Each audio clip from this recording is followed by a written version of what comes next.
Bulbul is 6 years old. When she arrived here on this animal sanctuary in Silakhari, about 8 kilometers from the Gurgaon-Faridabad highway, she was 3 months old, in pain and blind. Her eyes had been gouged out by a group of men as an act of vengeance towards a rival group that owned her. These were men who rode horses for a living. So I realized that we had to change the way she associated, what she associated with human beings. We had to change it in her head. So then everyone who came to visit or any volunteer who was here, every day someone would read to her, stand outside the stable, read to her, talk to her. Those who could sing, I would ask them to sing.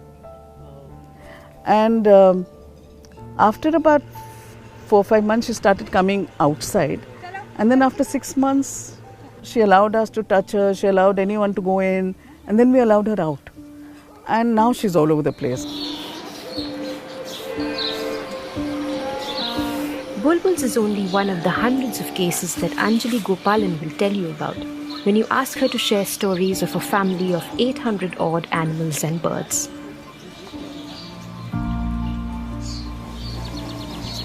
In this quaint village surrounded by the Aravalis, the rights activist runs All Creatures Great and Small, a sanctuary that welcomes any animal in distress with open arms and gives it a home for life. You know, when people tell me that they hate animals or they don't like dogs or they can't stand cats and they can't stand...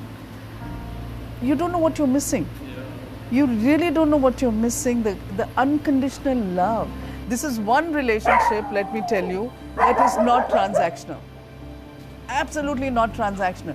Our relationship with our God also tends to be transactional. Forget about our relationship with our loved ones and our families and our friends. All of it is transactional. But this is one relationship between human beings and animals that is non-transactional.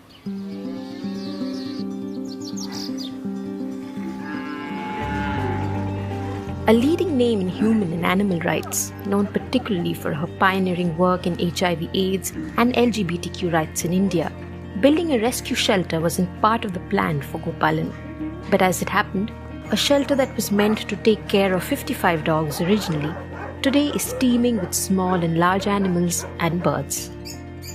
We have a range of large animals. We have horses and donkeys and cows and bulls and buffaloes, pigs, emus. We have all kinds of many different birds and all of that.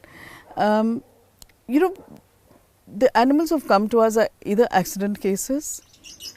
Some of them have been rescues as part of a federation.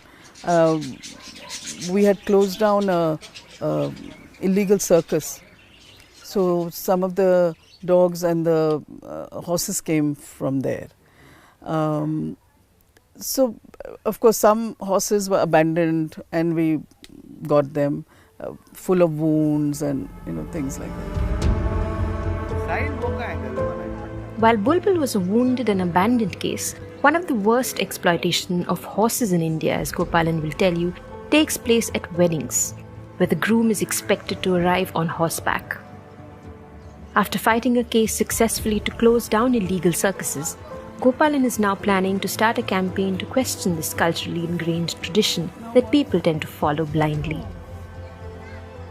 Horses, in my opinion and experience, are just the smartest and most psychic creatures. Like the other day, my shoulder was paining. I came here and then this one just came and like started tapping here and licking here. And 10 minutes later, I was feeling slightly better. I was like, how did you even know that I had a stiff shoulder today? They will come and just do exactly what you enjoy and what you like and just try and give you joy and happiness, like healing. It's so healing, it's so generative. Now see, okay, there's green, pineapple, good and kheera. A publicist by profession, Munish Malhotra has been volunteering here since the lockdown in March. He is part of a team of 21 helpers, along with a vet in charge of a well-equipped clinic that's been receiving a lot of outpatients lately. Being a veterinary surgeon by work here is not just limited to treatment. You just have to take care of the nutrition as well. The dogs which are in the shelter, they're getting ample amount of food, the right amount of food actually. Not only dogs, we have got cows, buffaloes, donkeys also. So that also I have to take care of. It amazes you all the time how resilient these animals are. For example, if you have dengue, you get admitted to the hospital. But see, there is some similar disease in dogs which is known as by the name of tick fever. People are suffering from, dogs are suffering from tick fever and they are moving around, they are running around. So that amazes me all the time, how resilient these dogs are. Out of the 800 odd members here, close to 500 are dogs.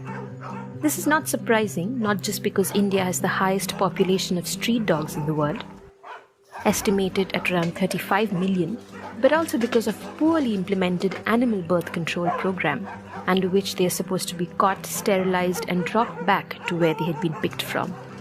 Unfortunately, the program has not been as successful as we would want, because when they're picked up, they're also vaccinated. But the fear is what? One is the fear of being bitten by dogs. The other is the fear of rabies, which is a very real thing in this country. Adding to this, of course, is the fascination in our country with pedigree dogs, one that only exacerbates the perils of captive breeding. There's absolutely no oversight on how the breeding is done. And again, the nexus between breeders and veterinarians in this country is many vets are complicit in this trade. They tie up with breeders. They tie up with dog fighters. So there are so many intertwined issues that are difficult to deal with. The law to protect animals and animal rights goes back to the days of the British Raj. For cruelty against animals, for instance, the fine is all of 50 rupees. It's no wonder that in states like Punjab, Haryana and Uttar Pradesh, underground dog fighting rings continue to flourish. Or that exotic birds and animals continue to be bred in captivity.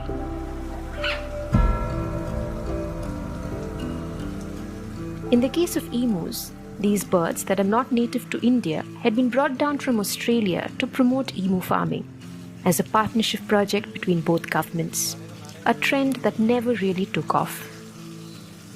They convinced farmers that they would make a lot of money selling emu meat and emu eggs.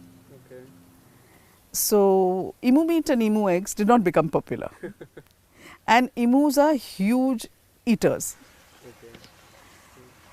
So these farmers had these emu farms, and in northern India it did not become popular. South, it's still, and Maharashtra, it is still eaten and quite popular.